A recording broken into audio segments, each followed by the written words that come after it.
This series is brought to you by you. Thank you so much for all of my patrons and the people who have used the Jackson's affiliate links. It is thanks to you guys that this series have been made possible. Thank you so much. Welcome back to the Colossal Color Showdown. In this episode, we are going to be looking at the Permanent Alizarin Crimson. I'm pretty sure this is another card that many of you have been waiting for me to do a comparison of, and I'm very happy to do it. Permanent Alizarin Crimson is obviously the more light-fast version of the very popular Alizarin Crimson. A lot of the Permanent Alizarin Crimsons are better at light fastness, not permanently permanent, so they will still fade somewhat depending on the brand, but it will be more light fast than Alizarin Crimson, the genuine one. Here we have the mass tones, and just for comparison I made a little swatch of the three brands of the genuine Alizarin Crimson that I had in my collection. I have Daniel Smith, Schmincke and Winsor Newton, and you can see here that in itself, the Alizarin Crimson Genuine has quite wide variety in colour. This Schmincke one is a little bit more muted and paler than, say, the Daniel Smith one. The Daniel Smith one is very, very strong, almost a bluish red, whereas the Schmincke one is a little bit pinker, and the Winsor Newton one is somewhere in between. And because of that, obviously the colour they try to match in their own range is going to be slightly different. So, for example, here we have Daniel Smith with the Permanent Alizarin Crimson. It's actually a pretty close match.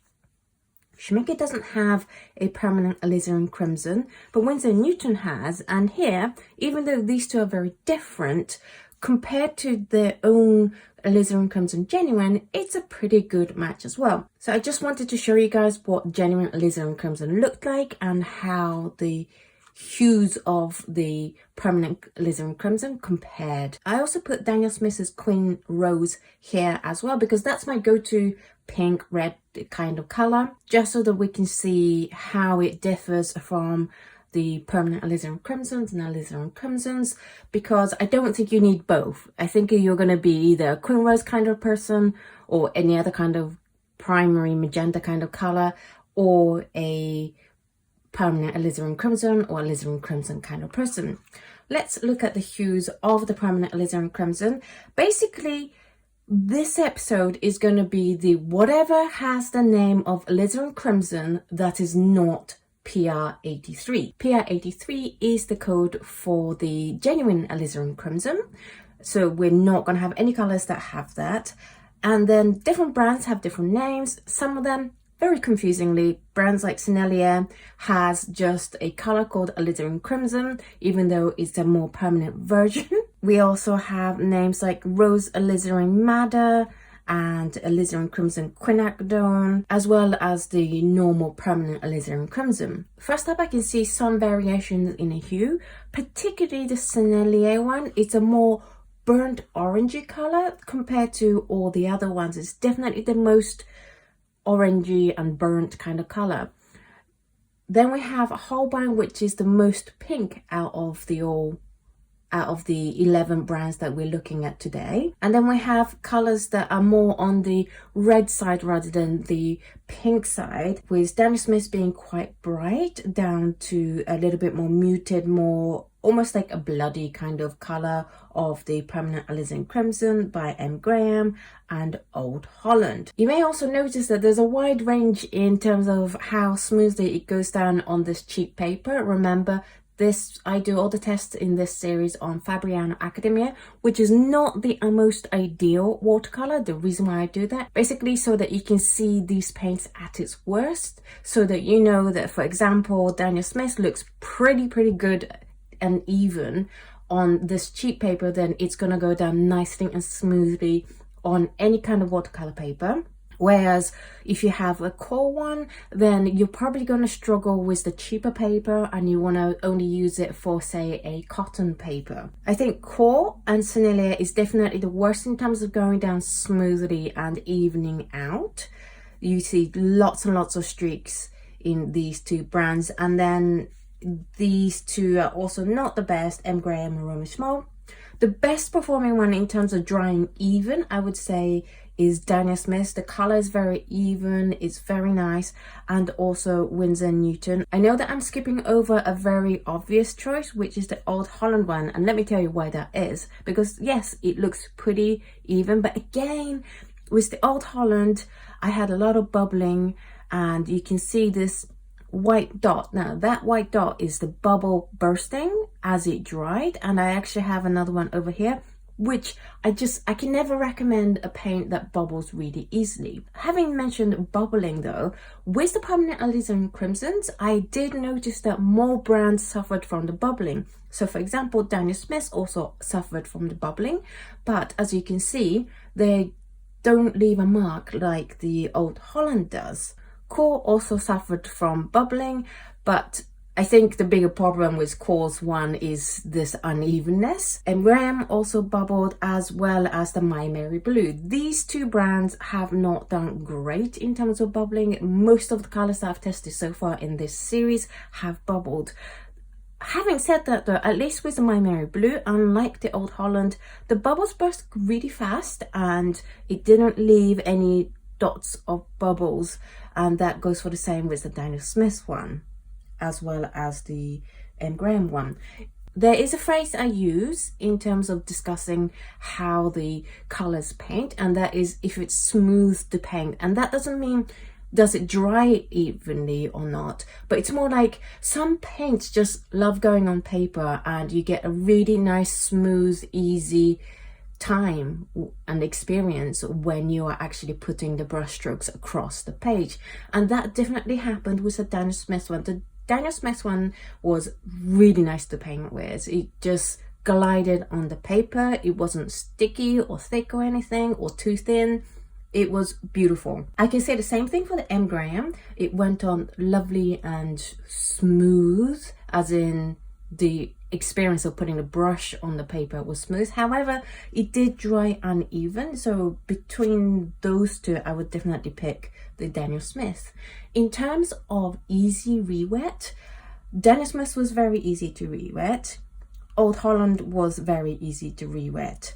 The Sennelier was super easy to re-wet, almost to the point of too easy to re-wet.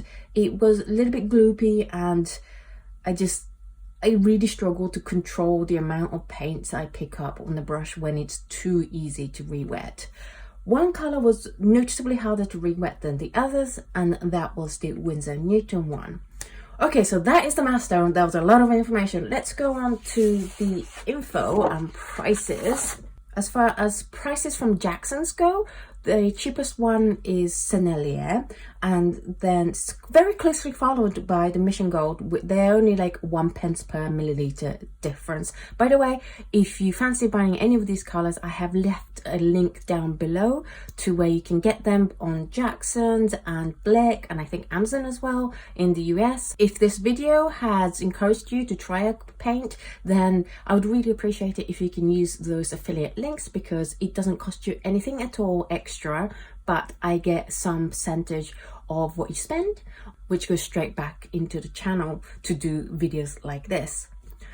In terms of other colors, there obviously a lot of brands have the Alizarin Crimson genuine kind of colors, and that is the Daniel Smith one, then the Sennelier one, Winsor & Newton one, Graham, and MaimeriBlue doesn't have an Alizarin Crimson, but it does have another color called Brown Madder Alizarin, which is PR206.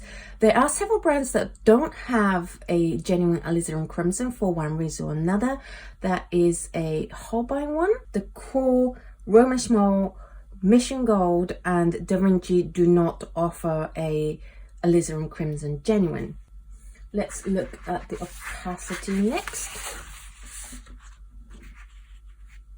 And the Alizarin Crimsons in general should be pretty transparent. I would say that the most opaque one, and it might help if I just tilt a little, I see some opacity in the Roman Szmal one here, and then also on the Winsor & Newton one. The Winsor & Newton one is actually opaque all over, although like not hugely opaque, and then the Roman Szmal one is just at the top. So overall, pretty transparent across the board, except for the Winsor & Newton one and the Roman Szmal one. And then we have the lift and glaze, and Permanent Alizarin Crimsons should be heavily staining. They should be heavily staining and transparent color, non-granulating. And that is true for pretty much most of it, except again for Old Holland. I think we had this thing with Old Holland in Downtown Blue where it lifted really easily. And I have to say the Alizarin Crimson Lake Extra by Old Holland does lift considerably easier than the others. It is still staining, but I would say this is semi-staining, whereas if you look at Daniel Smith or M. Graham, it's very, very staining. So you want to be sure that you're putting the paint exactly where you want it, because you're going to struggle to lift that paint once it's down on the paper. It's quite interesting that once you lift, the area that is left is different depending on which brand. So the Roman Szmal and the Holbein and the Mission Gold, that kind of brands leave a very obviously bright pink, almost like an opera or neon kind of stain behind, whereas brands like Daniel Smith, M. Graham and MaimeriBlue leaves a more red background or a red lifted area color behind. You can see again on Core, it's not the best. It goes very, very unevenly, especially on this paper. In terms of glazing, because it's high staining and transparent, it should be a good glazer, and on the whole it is. I mean, Daniel Smith, that's a very good glazing. It's even and you can see the layer below it. However, other brands do struggle, say the Sennelier one, because it's so easy to re-wet. You see this outline here that's lighter than the middle from when I draw the outline of the box and then fill it in. By that time, when I come to fill it in, this line, the paint has lifted, so it's going to be lighter, and that isn't ideal. I would say the best glazers are Winsor, Newton, Daniel Smith and Da Vinci. If you do want to try these colors at home for yourself, but you don't want to buy all the different tubes because that gets really expensive, I do have a Permanent Alizarin Crimson dot card for the patrons this month. This is a patron only deal, and it has 8 of the colors. We have the Holbein, Winsor, Newton, Core, Daniel Smith, Sennelier, M. Graham, Mission Gold and Da Vinci. There is a ton of paint from each color on this dot card so that you can do a lot of these tests, and I've seen many of you do whole full paintings with these dot cards, which it blows my mind. So if you do fancy trying these, or if you just want to check out the high-res scans of all of my test sheets, then those are also over there on patreon.com/AutoKano. You just have to sign up to the appropriate tiers. Also, I've noticed that in my statistics that half of the people that watch this video aren't subscribed to this channel. So if you've been enjoying this video, then do please hit the subscribe button. And if you are already subscribed, please make sure that you have hit the bell icon next to the subscribe button and select for all videos, because it is not, I don't know what's going on with the YouTube algorithms at the moment, but a lot of channels are struggling to have the videos actually shown in front of their subscribers. So if you think I've been really quiet recently, I haven't. I've been super busy I have put videos up every week. So if you haven't been getting those videos, then please do hit that bell icon and then select all. Thank you so much for watching this video. Thank you so much for your support. If you are a Patreon or if you've used those affiliate links, I really, really appreciate your support in making this video happen. Okay, I will see you in the next video. Bye.